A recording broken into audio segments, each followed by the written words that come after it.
Communications, Chidozie. You know what his last name is. He's open. Last week it was Aiden DeCorte and Walter, Communication, Exploratory Studies and Communication. With 11 of the 12 regular season games now selected for TV, CU now has 8 games on network TV and 11 in the past 2 seasons. All 11 this season and 19 in the past 2 seasons have been on network TV or flagship ESPN. Blah, blah, blah. Tough schedule per NCAA. We have had the 10 toughest schedule this season with teams we played to date compiling a 42-22 record on the season, which is great. LaJonte and Travis became the second pair of receivers in CU history to both have 7 or more touchdown receptions in a season. Daunting task. Team coming off a huge, I don't call it an upset because I know Joey and I know they felt like they were going to go in there and do what they did, and they did. Tremendous friend of mine, Texas Tech. I love him. I loved him ever since he was at Cedar Hill.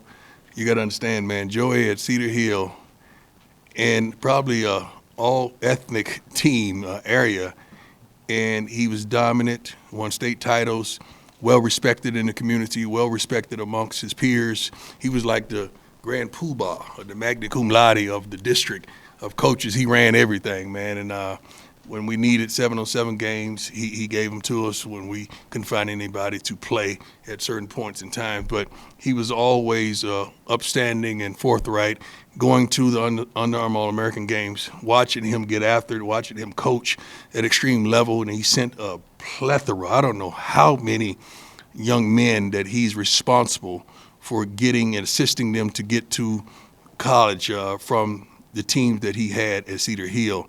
I was over there, got to know him because my son Bucky played in his organization, and just a pillar of consistency, commitment, and he was a dog. Like Joey, what you see is what you get. He don't mince words. He's straightforward. He keep it 100, and I consider him a true friend and someone I could call and lean on to understand how this college thing works at sometimes, because I'm still new to this, although I'm true to this.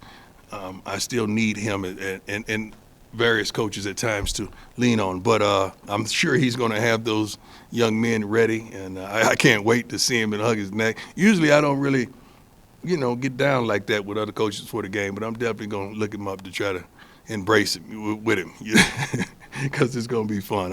I'm just happy that I'm getting the opportunity to be on that stage with a man that I've respected for quite some time. Let's get it on. Hey, Coach. How you doing? How you doing? Good. Nick Edwards, CU Sports Report. You guys kind of won the bye week. Now you're tied second in the Big 12. How does it feel to be? We don't care about that. We don't care about that. I mean, every game is a playoff game to us. It's been that way all season.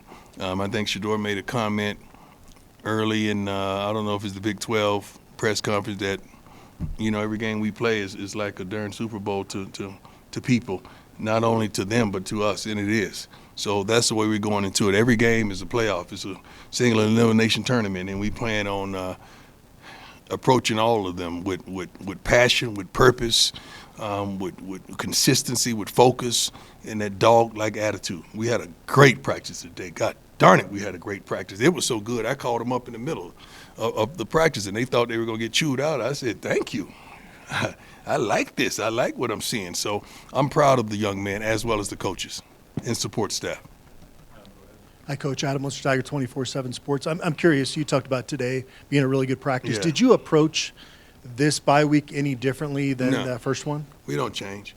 But you add some things, you subtract some things that you saw that you didn't like about preparation, some things that you saw that you didn't like about concentration as well.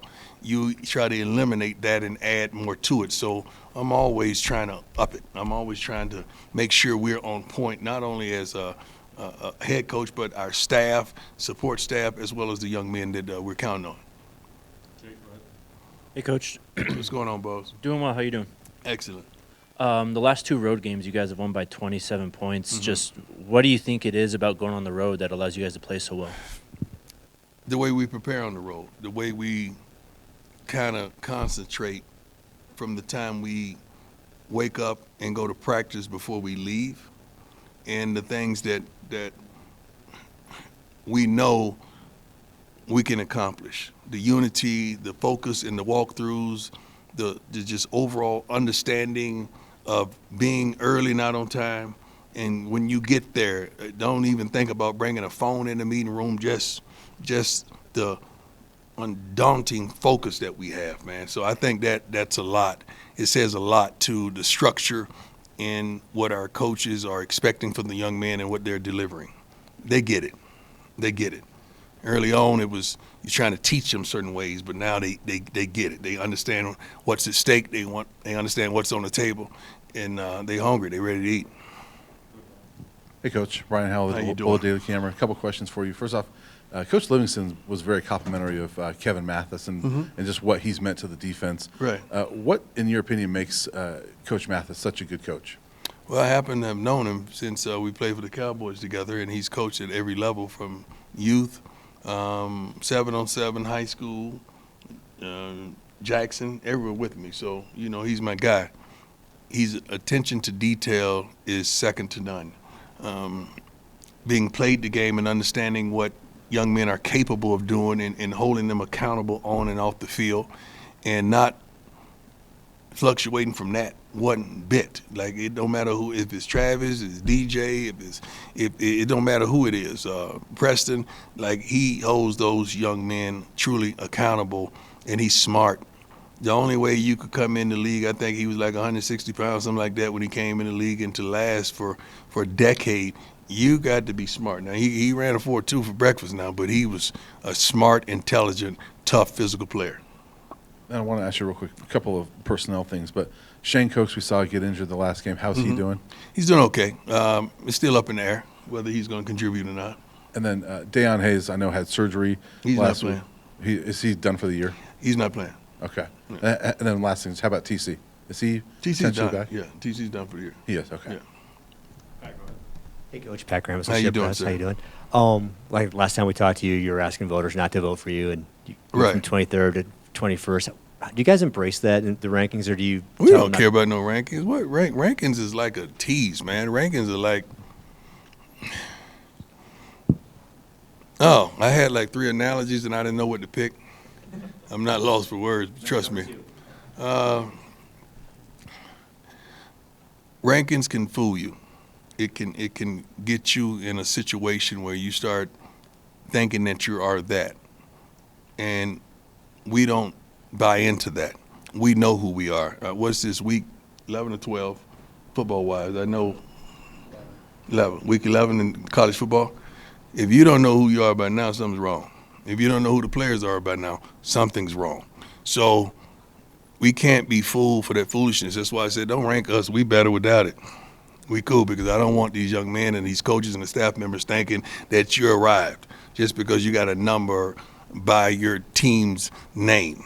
I don't like that whatsoever. I'd rather be unranked and just go in there anonymously and just do what we do. Morning, Coach. How you doing? Doing great. How about you? Good, Ted. Taylor Sadetsky, Sports Illustrated. Making it to a bowl game and then looking for a bowl game for a fine lady like Peggy. Yeah. Has your intensity just doubled since finding so much success? We understand what's at stake. We understand what's on the table. We understand the love and commitment and focus and passion that we and the adoring of Peggy that we have. And, we want to, she's a lady, I said. We want to get her to the best possible bowl that we can. Now there's a reality in front of us that we just got to focus and go get. And we're totally focused on that reality, not anything else but that reality that is on us. It's on us. Ain't nobody to blame, ain't nobody to fault. It's on us. It's right there in front of us, and we got to go get it. I really wanted to ask this last week, too, but you take so many young men under your wing, and Trey Yeah. Thornton, young Dolph's son, having him at the game last week, too. What did that mean, having him back at Folsom? Tremendous. Well, I gotta give Shador a tremendous amount of credit for just the young man he is away from the game. I know you guys see him doing his thing, but he been doing that since high school, man. We got footage. Bucky got receipts on that. So that's really who he is.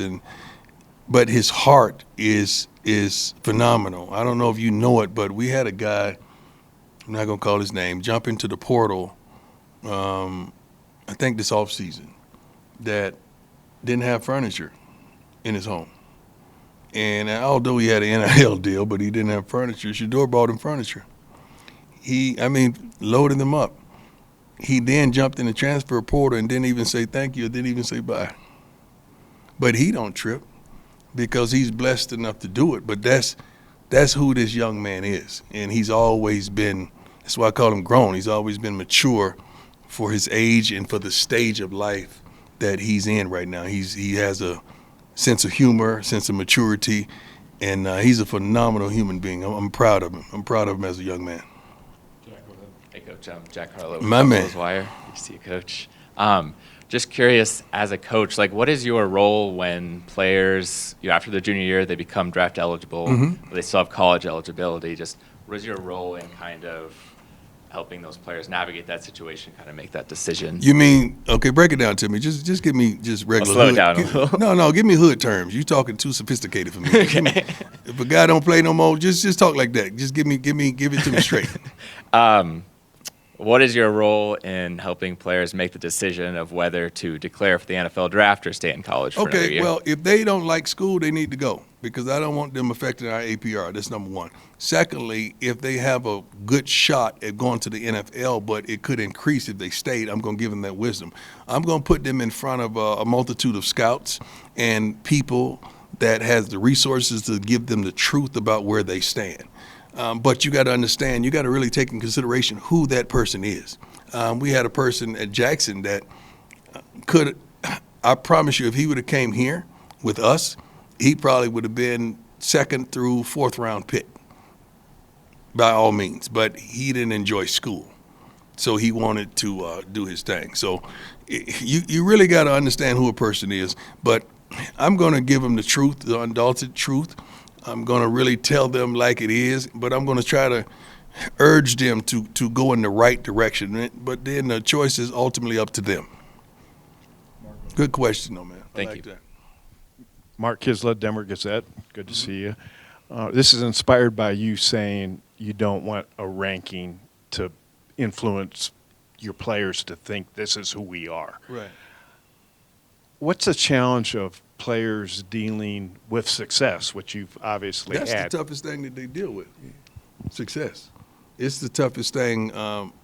When a player comes here, you got to understand he wants attention, he wants focus, he wants the tutelage from the staff that we've compiled. But then you got to understand, can he handle it? It's been a tremendous amount of players and coaches that have come here, and you think they can handle that light, and you find out that they can't. Because that light shows everything. Shows your blemishes, shows you up, shows you down, right, ladies? Shows everything. That light is something else. So that's tough, man. That's the toughest thing to really equate when you're evaluating these young men. Can they handle success? Because a lot of them have been in certain situations where failure has been all around, and they see how that affects people, but success, they really hadn't been put in that situation. Then you walk into a locker room and you see the Travises and some guys around there, you start putting yourself up against them like, I'm not that. That's the first time in their life to start saying, hey, okay, I'm good, but I'm not that. And then you got to deal with that, man. Because that's what I wanted to ask you. Right. Is we all fail. I know I have a lot. It depends on what you call failing. Yeah. Or had setbacks, adversity, Okay. whatever. But, so I think actually this is my opinion, I'm going to get your opinion, dealing with failure might be easier than dealing with success. And, I don't know about that. okay. I don't know about that. I guess it depends on how bad the failure is. Well, I haven't really been in that other category quite a lot in my life, but I understand. I'm sorry. And I'm not bragging or boasting, but I'm a winner. Okay, I'm talking to you from a winner's perspective. I'm talking to you from a person who has had setbacks, trials, and tribulations, but I don't rest in failure. I don't rest in complacency. I don't rest in areas like that because I know who I am, what I am, how I am, where I'm going, and how to get there. So it is tough, but you got to do a better job of recruiting to identify those type of players that if this happens, how would they respond to that? And somewhere in life, somebody, either the guy in the barbershop that's been cutting his hair since he was a kid, either the youth football coach, either the high school coach, one of the administrators, the math teacher, or the English teacher, somebody in that school knows this young man. And you got to do a better job of evaluating who he is. But it's us to create the resources to help them get over those type of hurdles. That's on us. That's on us. Tremendously on us. Rylan Scholes from Ralph Report. You guys have found a lot of success running the football over the last 2 weeks with Isaiah Gustave starting at running back. Should fans expect Gustave to start again and get a majority of the workload, or are you guys going to kind of mix that up? I would think so, but we have several backs that can do the job. It's who has the hot hand. Who gets to start is really not important. It's who gets to finish. That's more important than anything. The best and the most valuable person in a track meet in a 4x1 relay is oftentimes you don't know. Is it the guy who starts or the guy who finishes? Or the second leg or the third leg? You have no idea. Depends on the race and what you encounter. Great question, though. John Treach, 9 News. Coach, you mentioned handling success. But with a month out now, it's no longer 2 months, it's no longer August. You're a month out from all the goals every college team wants. Do you sense your team is ready to seize that opportunity? I would hope so. That's what we train for. I mean, this is one of the few teams in the country that's been lied on, cheated, talked about, mistreated. That's a song, isn't it? Lied on, cheated, talked about, mistreated. That's like a gospel song. I know that went over everybody's heads in here but a few, but that's a gospel song. That's pretty darn good. Who is that? One of the Winans? One of the Winans saying that? Yeah, I think my girl, Vicky Winans spit that. She killed that. I used to love that song. But honestly, man,